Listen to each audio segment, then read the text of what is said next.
I'm here at BGG.CON 2014 with Eddie from Griggling Games. Hi Eddie. Hi, how you doing? I'm good, how are you? I'm great, having a great time at the con. Yeah. So what games do you have for us today at the con? Well, the first one I want to show you is Quartermaster General. This game just came out in. This game just came out at Gen.CON in August. It's a World War II strategy game, and it's reminiscent of some of the old-time war games like Axis and Allies and things like that. However, it's given a little bit of a modern take on it in that it plays somewhere between a war game and a European-style strategy game.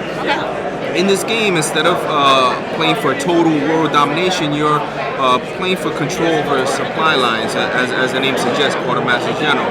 So the way the game works is that the players play on teams of either the Axis or the Allies. There's 6 different countries in the game represented by 6 different decks. But regardless of the number of players, all 6 countries always play. So you can play a 2-player game where one player controls 3 countries, the other player controls 3, or a 6-player game where each person controls their own country. And what do you do with an odd number of players? In the rulebook, it shows how you divvy it up. So one player takes 2. Still do it with 3 or 5 Yes, players? yes. Okay. And in the rulebook, it shows specifically, which player gets what. And it's done that way for play balance, because some of the decks are sort of designed to work off each other. Because that leads me to my next point. Each deck is not equal. The amount of cards in them are different. So for instance, the US deck has 40 cards in it, whereas the Italy deck has only 30 cards in it. And they're designed that way because they work within their team. So Italy may be a smaller deck, but it works well with the German deck, who has a lot more cards, and they're sort of designed to work with each other.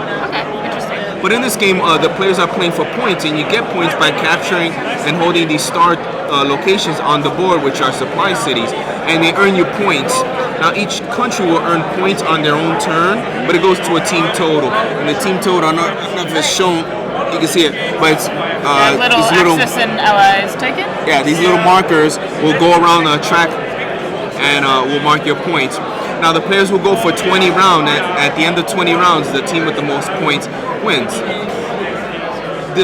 A lot of the game is really abstracted. So, for instance, if your pieces on the board, they do not move around like most other war games. Once a piece is placed, it stays there.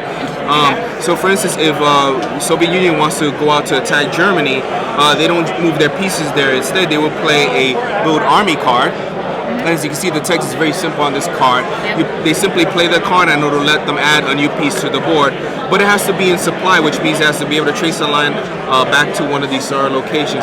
So you build outwards towards the enemy. Once you're adjacent to them, then you can play a land battle card like that, and it removes that piece from the board. You don't have to roll dice. There's no randomness in the combat. So you know what the outcome of the battle will be, like when you play a card? 9 times out of 10. And the reason I say that is because there are what's called response cards in the game, and response cards require you to set them up beforehand, and they're cards that go face down on the table. You play them on your turn, they go face down, and you can activate them, in response to some of the things that the other players do. So there are cards that you can use in response to someone attacking you and stop it. But most of the time, when you play a battle card, you know the outcome of it. And you can get into this. As you can see, you can get into this back and forth of, I build I attack you in your space, and then you build, you rebuild, and then I attack. So it's not much of a game in that. What you're trying to find in this game, find ways to break that dynamic. Find ways, because you can only play 1 card per turn.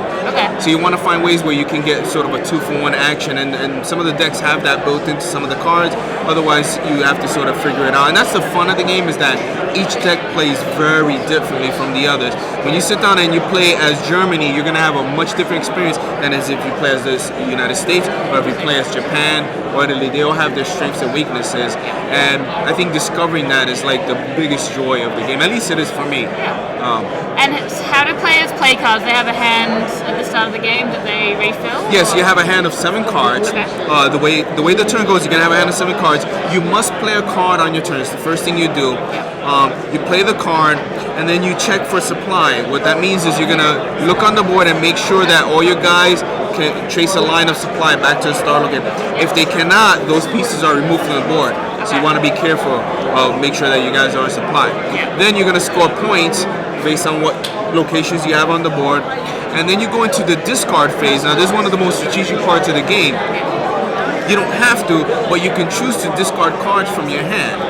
The reason you would want to do this is because the last thing you do on your turn is you draw back up to 7 cards. So if there's a card that you really need and you haven't been able to draw it, you can choose to sacrifice some cards and hope that you draw it, when you draw back up to 7 cards. And so it leads to an interesting sort of deck management because you want to sometimes discard cards to get cards, but you don't want to do that too much because then you run out of cards. When your deck runs out, you don't reshuffle, you don't get more cards. So you're just out. Right. Well, you're not quite out. You still have the cards left in your hand, but you want to try to last the 20 turns if possible. So, and with some decks, it's a little bit harder than others. So you really want to try and cut off your enemies on the board, like trying to cut off their supply chains and push them back really, so they can't keep rebuilding. You need it.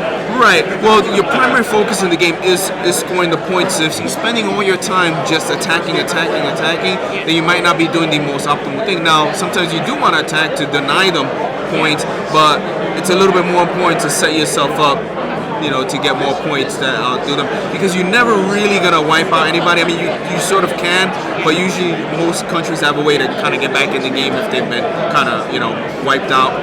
There's ways to come back. Okay, interesting. Well, thanks for that. And that's Quartermaster General. Quartermaster General. Hooray!